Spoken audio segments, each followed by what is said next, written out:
Space nerds, we've got the first information on Alpha 4.3 in Star Citizen, and it's bringing in some new gameplay. It is PvE, it is non-combat first, and it might be instant.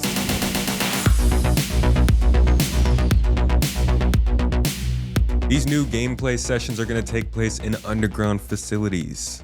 Remember those? Yes, they will be scattered across the different moons in the Stanton system, and they will be using puzzles, platforming, and other things to mix up the gameplay inside of them. These facilities are known as the Onyx facilities, and they are large underground locations across each of Stanton's moons that will be split into 3 distinct areas, all containing their own objectives, dangers, storylines, and puzzles. They're being used in the storyline that we've been following throughout the year, taking advantage of the science corporation called ASD and the weird, not so friendly to any living beings experiments that they've been doing to try and solve the crisis happening with humanity's new regeneration live forever technology. I guess those are good experiments for people, but like they're literally torturing a giant worm out in Pyro. I don't know. Morals aside, this is about ASD some more, and we're going into their underground facilities to try and explore and see, I guess, what was going on. From an MMO perspective, these look like Star Citizen's dungeons. These are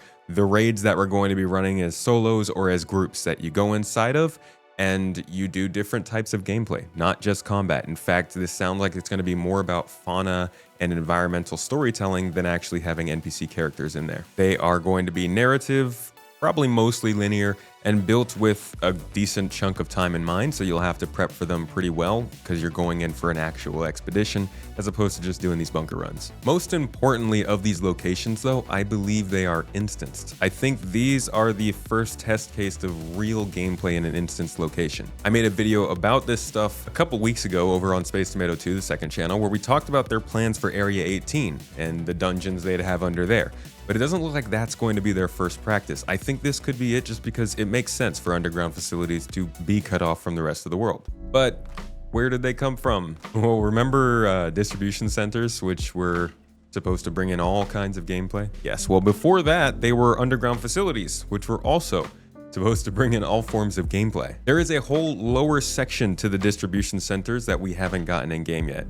And while they're not on the Star Citizen 1.0 panel, it seems like they might still be part of the game. I mean, building interiors are part of Area 18, and they will be an underground facility in Area 18. I don't think it's such a stretch to assume that the distribution centers will still get their underground sections, and they'll be using something a little bit similar. Now, I'm not saying these are the same thing, but what we could have here is the first iteration of a new hub of different types of gameplay. The original plan was to allow us to have mining down in the abandoned parts of underground facilities, or infiltration missions into the processing centers and more technical rooms. We were supposed to be able to run courier and cargo missions throughout their cargo storage centers down below. And in general, they were just supposed to act as a pretty interesting place where you take an elevator all the way down into the underground, run around some tunnels to see where you need to go, maybe running some stealth and sneaking around, and then ultimately finding some sort of an objective, maybe even just locating a lost body. But I did believe that they were going to have some that were more focused on corporations like we have now with distribution centers, and some that were abandoned like what we're seeing with 4.3. So maybe with this, we will see steps forward in line with the original plan, and maybe some of these will be connected to the open world. Maybe all of them will be connected to the open world, and these will offer some interesting places for just regular old exploration as well. And I know that triggers some folks at this point, but I mean the good old-fashioned stuff. Now take everything here with a grain of salt. This is all my speculation of a roadmap update for a patch that we still don't really know much about. These are first impressions, but we're gonna learn much more about these in the next month, and I'll probably do a little deep dive on underground facilities in the stream on Monday if you guys want to drop by. And if you want to keep up with all this stuff, I keep mentioning my second channel. I put daily videos out over there on this kind of stuff so you can get the news faster. And that would include what else is coming in 4.3, because it's not just these facilities. We're also getting a new Volt gun, one that I have covered in a video that should be going out on the channel sometime soon as well. This one's a sniper rifle. We saw some concept art for this back in 2021. Now it's yet another Volt gun coming to the game. We still have a few more that we need to go through, including the Space AK and the crossbow, but the weapons content team's getting a lot of deliveries this year. Good for them. Along with that, we're getting a couple new armors, a new utility armor, as well as a light sniper armor, one that I believe we saw at CitizenCon last year and did get sneaked peeked pretty recently by CIG. I don't think these are going to have the stats that they're supposed to that change the way you can play the game based on what you're wearing, That's still a ways out.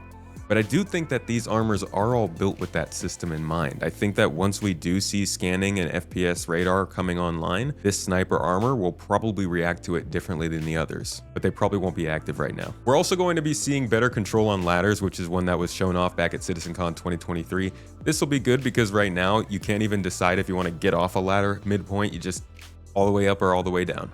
Now we probably will be able to hang off of it, shoot weapons from it, look around, and jump off if we need to. Hopefully also jump on if we need to. AI security turrets are also being added into the game. These will likely be in those underground facilities, but I do see the writing on the wall. These could be anti-personnel turrets that could be added in cities, space stations, outposts, everywhere. Once they start adding these turrets around, people are going to be a lot less likely, I think, to start just shooting up the place for no reason. Along with the security around space stations and the work they've been doing on interdictions, we might actually start seeing security leaking its way into the game over the next couple quarters. Fingers crossed.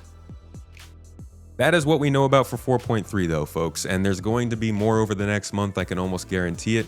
So stay tuned, and we will keep covering everything as we get closer to the August patch. I say the August patch, I don't actually know. I just assume. We still got to get 4.2.1 anyways. Either way, hope you got something out of this update. Thanks for checking it out. See you in the next one.